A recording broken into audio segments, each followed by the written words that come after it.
Bonjour à toutes, bonjour à tous. Bienvenue pour ce cours consacré au marketing relationnel. Dans une société où la relation et la fidélisation du client est devenue primordiale, le marketing relationnel, également appelé gestion de la relation client, est un enjeu important pour une entreprise. Les clients sont de plus en plus volatiles, c'est-à-dire qu'ils ne vont pas hésiter à changer d'enseigne selon leur envie. L'objectif de ce cours est de vous présenter l'intérêt du marketing relationnel. Pour cela, nous allons d'abord voir la définition du marketing relationnel, puis nous verrons les objectifs et les outils de ce marketing relationnel, avant d'en voir les limites, et puis nous conclurons. Tout d'abord, en quoi consiste le marketing relationnel? Le marketing relationnel va représenter l'ensemble des techniques qui vont permettre de pouvoir fidéliser et d'avoir sur une longue durée, d'établir une longue relation avec le client. Le marketing relationnel va être différent de celui qui est situé sur l'acte d'achat, c'est-à-dire le marketing transactionnel. C'est ce qu'on appelle le marketing one-to-one.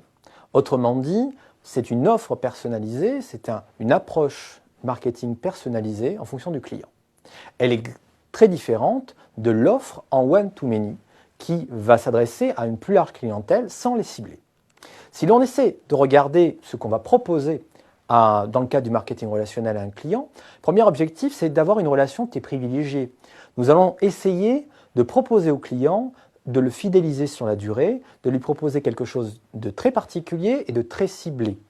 L'idée vraiment, c'est qu'il ait le sentiment qu'il est privilégié parmi d'autres. Si l'on essaie de classifier les différentes sortes de clients, dans le cadre d'une pyramide, le but est de capter la majorité des clients. Ces clients, on va les classer en 4 catégories. Première catégorie, les clients réguliers ou fidèles, ce sont ceux qui vont acheter beaucoup et souvent. Dans une deuxième catégorie, ils vont être les clients standards, ceux qui vont avoir un comportement assez régulier dans leur achat, mais qu'on aimerait voir monter sur le haut de la pyramide.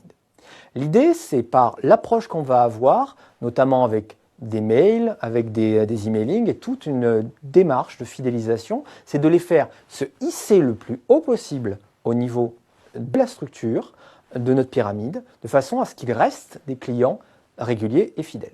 Pour cela, on va avoir également démarché les petits clients. Ces petits clients, ce sont ceux qui vont venir dans notre enseigne de façon très irrégulière et qu'il faut essayer de capter de façon à les faire monter progressivement le long de notre axe qui permet de monter au stade du client régulier et fidèle. Dans une dernière, au niveau de la base, on peut mettre en avant également la partie prospect. Les prospects, ce sont ces clients potentiels, clients que l'on va essayer de démarcher et que dès le moment où on va pouvoir arriver à établir une relation au départ transactionnelle, nous allons partir sur un marketing plus relationnel dans la suite de façon à les faire grimper dans cette pyramide. Si l'on regarde comment on peut fonctionner pour pouvoir arriver à établir un marketing relationnel, on va établir une base de données fine, recensant l'ensemble des informations des clients. Les clients vont être spécifiés en fonction de leur goût. On va essayer d'avoir des informations sur eux. Les informations, elles peuvent provenir des cartes de fidélité, du passage en caisse, de tous ces éléments où nous laissons des traces sur notre comportement d'achat, du montant moyen que nous dépensons dans une enseigne. Tous ces éléments-là vont approvisionner une base de données que, en tant que marketeur, nous allons utiliser pour établir une relation qui va faire l'objet d'une communication qui est hors média. C'est-à-dire qu'on va faire des courriers, des courriels, donc des emailing, de façon extrêmement personnalisée. Il faut leur donner des jeux concours qui soient réservés. On va organiser des ventes privées. L'idée, c'est vraiment de leur dire que être client chez nous, dans notre enseigne, c'est être privilégié. Et on va les fidéliser de cette façon. Ça se différencie complètement de la communication média classique, dans laquelle on va avoir un message publicitaire qui va être adressé en masse, sans qu'on ait vraiment verrouillé sur les besoins réels du client. Vous comprenez bien que la publicité que nous recevons dans nos boîtes aux lettres, les publicités sur lesquelles nous pouvons tomber dans la presse ou à la télé, ne vont pas avoir le même impact sur nous si nous ne sommes pas le client qui est concerné par le message. La communication hors média et le marketing relationnel vont donc cibler sur le client qui peut être intéressé par le service ou le produit que nous allons proposer. Le problème, au niveau du marketing relationnel, c'est qu'il ne faut pas trop en abuser. Si nous inondons les boîtes aux lettres, les boîtes mail de nos clients, au bout d'un moment, le message ne va plus passer.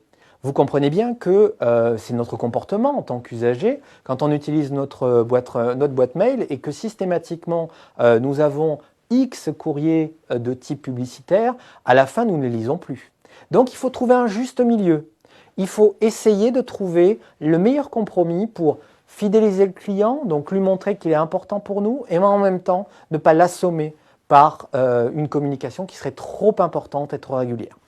De même, si dans l'axe de fidélisation, nous décidons d'utiliser un système d'enquête où on lui fait répondre à un sondage pour lui montrer que son avis est important, il ne faut pas que ce soit sous le ton d'interrogatoire. Il faut faire attention à ne pas rentrer dans des questions qui vont être trop personnelles, qui pourraient heurter notre client. Le but est de le capter, le but n'est pas de le faire partir. En conclusion, mieux comprendre et mieux connaître nos clients permet donc de pouvoir leur offrir des offres qui vont être personnalisées et de les fidéliser.